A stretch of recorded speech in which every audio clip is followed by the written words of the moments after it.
Hey guys, it's raining in Tallahassee. Finally, we are really going through a drought spell and we need the rain. So I'm sitting in my chair listening to the thunder. I was on the porch swing, but it started lightning, so I'm back inside. I actually am starting to phase back into working in my office a couple days a week. And once things speed up, I'm afraid I will get distracted from sharing these letters. And it was kind of cool last night. Julia listened to all the videos and I loved the questions she was asking, and hope you guys are enjoying them as well. They're for you. I want to make sure this stuff is saved and not just thrown on my bookshelf in a file that never gets read. So my throat is a little scratchy. I don't have COVID. My allergies are bothering me. If you hear that, no worries, I promise. I'm only going to read part of this letter. It's a 3-pager, and it's a lot of information. So I'll read a couple paragraphs and go from there. But it was written in 1990 by Uncle Click and his wife, and I would have been in 8th grade. So he says, "Dear Becky, I promised to tell you about the Joines family." The Joines family, that Joines is spelled Joines, so not Jones, but Joines. "Your great-grandfather Bland's father was Henderson Carey Moxley." That's the Reverend Moxley. "Bland's grandfather, so Henderson Carey's dad, was Nathaniel A. Moxley." And I shared with you guys that Nathaniel was actually on the short list for my names for Mason because Bland's middle name was Nathaniel and he was named after his grandfather. Nathaniel married Christina Joines, who was the daughter of Ezekiel Joines and Jane Krause Joines. Two of your Joines ancestors, a father and son, fought in the Revolution, but I don't have much information about them. As for the Civil War ancestors, Ezekiel Joines enlisted in the Confederate Army on October 15th, 1862 in Company I of the 61st North Carolina Infantry. Can you see Oliver? He's coming to listen to me read. Infantry Regiment. At the time, he and Jane, who was also called Jenny, already had 8 children. What? It must have been hard for Jenny to keep things going all alone. No. 8 children go to war. We got this. I'm going to tell you something about my family.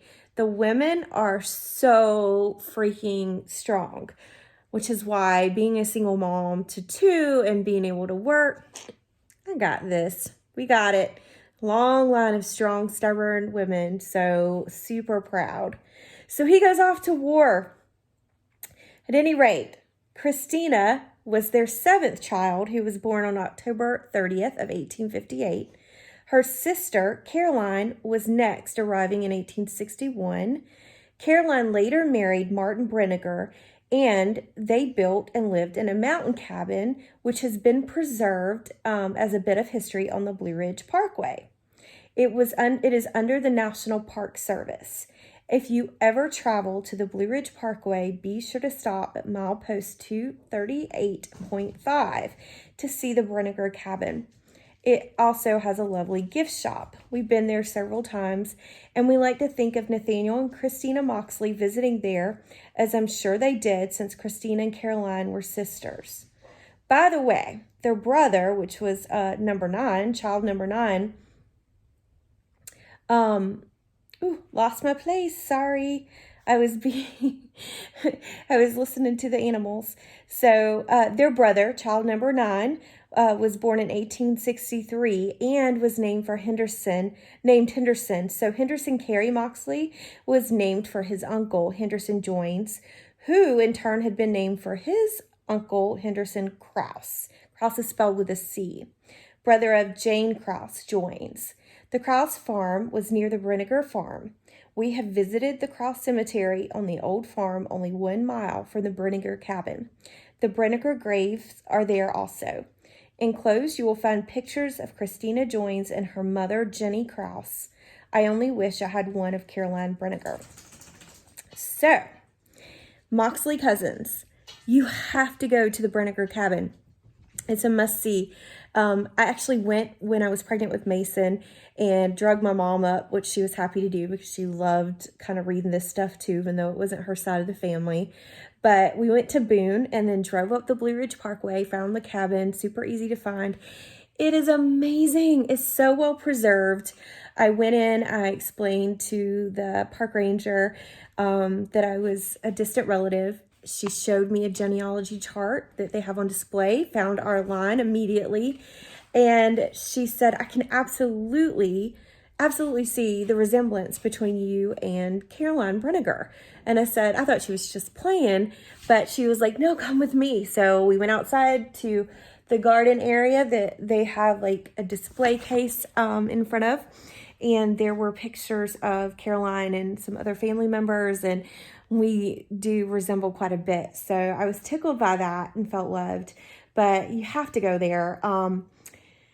Just amazing. I actually have a postcard from the Brenniger cabin that I bought that day, and I have it on my desk, and I look at it constantly because it's a reminder of my roots and where I come from and how far I've gone. I'm here in Tallahassee, you know, and I'm a professional and college educated, and it wasn't so many generations back that we were just poor farmers in Appalachia. So I think that's so important to understand and realize. So the cemetery is right across the road. There is actually a really nice RV park right across. It's about a mile down, which was probably our family's land at some point, the grandparents' land. And behind it is the cemetery. It's easy to access, very, very well taken care of. And it was amazing because it's just generation and generation and generation of our family, going way back to the 1700s. And that was so great to have my child in my tummy and be in a place where I knew I belonged, where my family was. I felt like I was so at home and didn't want to leave. Really had a hard time leaving. So go to Boone. Go up the Blue Ridge Parkway to the Brenniger cabin. We left and went up to Blowing Rock afterwards. Spent a couple days on Blowing Rock, which was amazing. You could also go up to Sparta in Allegheny County, which is where our family was also from. But definitely have to do it. And when I post this video, I'm going to post some of the pictures from my trip there. And that would have been, Mason is 11, so it would have been 11 years ago. Love you guys. So happy to connect with you guys. And thank you for letting me share. This is a Letters Live Read a Letter video. Good night.